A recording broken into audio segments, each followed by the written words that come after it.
আলাইকুম ভাইয়া। ওয়ালাইকুম সালাম। কোন দেশে যাচ্ছেন? মালয়েশিয়াতে। মালয়েশিয়া। নতুন করে নাকি পুরাতন? না, আমি পুরাতন। পুরাতন। কত বছর আছেন মালয়েশিয়াতে? ৮ বছর। ৮ বছর। মাশাআল্লাহ মাশাআল্লাহ, ৮ বছর ধরে মালয়েশিয়া আছেন। ভাই, মালয়েশিয়ার পরিস্থিতি বর্তমানে এখন কেমন? বর্তমান পরিস্থিতি, যারা পুরাতন আছি আমরা মোটামুটি আমরা ভালোই আছি। নতুন করে যারা 2022 সালে 23 সালে কলিং এ গেছে তারাও এখন মোটামুটি ভালো আছে। এখন কলিং খোলার পরে কি হয়। আসসালামু আলাইকুম ভাইয়া। ওয়ালাইকুম সালাম। কোন দেশে যাচ্ছেন? মালয়েশিয়াতে। মালয়েশিয়া। নতুন করে নাকি পুরাতন? না, আমি পুরাতন। পুরাতন। কত বছর আছেন মালয়েশিয়াতে? ৮ বছর। ৮ বছর। মাশাআল্লাহ মাশাআল্লাহ, ৮ বছর ধরে মালয়েশিয়া আছেন। ভাই, মালয়েশিয়ার পরিস্থিতি বর্তমানে এখন কেমন? বর্তমান পরিস্থিতি, যারা পুরাতন আছি আমরা মোটামুটি আমরা ভালোই আছি। নতুন করে যারা 2022 সালে 23 সালে কলিং এ গেছে তারাও এখন মোটামুটি ভালো আছে। এখন কলিং খোলার পরে কি হয় সেটা তো আর। আচ্ছা, মালয়েশিয়া যারা এই যে ঘুরার জন্য যায়, এরপর অবৈধ হয়ে যায়, এই উদ্দেশ্যে আপনি কি বলবেন? এর উদ্দেশ্যে বলবো আমরা এভাবে না যাই, না, না। বৈধভাবে যাই। কলিং যখন খুলে তখন যাই। আর কলিং যখন খুলে তখন আমরা যেখানে যাই দেখে শুনে যাই।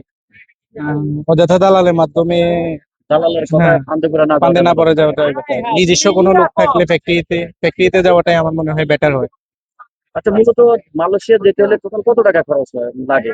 আমি যখন গেছি তখন 3,30,000 টাকা লাগছে, তখন 2018-তে গেছি আমি। এখন কত লাগে শিওর বলতে পারি না, কারণ হচ্ছে আমাদের বাংলাদেশের পরিস্থিতি তো জানেনি। মালয়েশিয়া কি কাজে চাহিদা বেশি? সব রকম কাজের চাহিদাই বেশি আছে, কিন্তু মালয়েশিয়াতে আপনার ফ্যাক্টরি বেশি।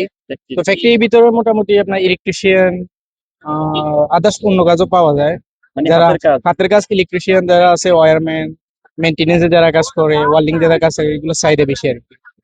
আপনি কত বছর আছেন? 8 বছর। আমি 8 বছর ধরে। 8 বছরে আপনি কি কাজে আছেন? আমি ফ্যাক্টরিতে আছি, আপনার হ্যান্ড গ্লোভ ফ্যাক্টরিতে আছি। তো আমার ডিপার্টমেন্ট হচ্ছে প্রোডাকশন। আমি রেকর্ডার হিসাবে আছি। কত ঘন্টা ডিউটি? আমার ডিউটি এমনি নর্মালি 8 ঘন্টা। যখন ওভার টাইম হয় তখন 12 ঘন্টা 14 ঘন্টা, ডিপেন্ড করে হচ্ছে কাজের উপর আর কি। সেটা হচ্ছে ওভার টাইম। হ্যাঁ, ওভার ধরেন টাইম। 8 ঘন্টা ডিউটির মধ্যে স্যালারি কত পড়ে? স্যালারি এখন হচ্ছে, যদি মালয়েশিয়া বর্তমানে স্যালারি আপনার এই সরকারি যে ল অনুযায়ী বেসিক স্যালারি হচ্ছে 1700 টাকা। 1700 টাকা। 1700 টাকা বেসিক বাংলা স্যালারি। কত টাকা পড়ে? বাংলা 40 এরকম। ভালো। ঠিক আছে ভাই, দোয়া রইল আপনার জন্য। ঠিক আছে, আপনাদের জন্য দোয়া রইলো। বিয়ে করছেন নাকি? হ্যাঁ, আমি নতুন করে বিয়ে করছি, আর ছুটিতে আসছি, বিয়ে করছি। ঠিক আছে, হ্যাঁ, দোয়া করবেন আমার জন্য। আসসালামু আলাইকুম।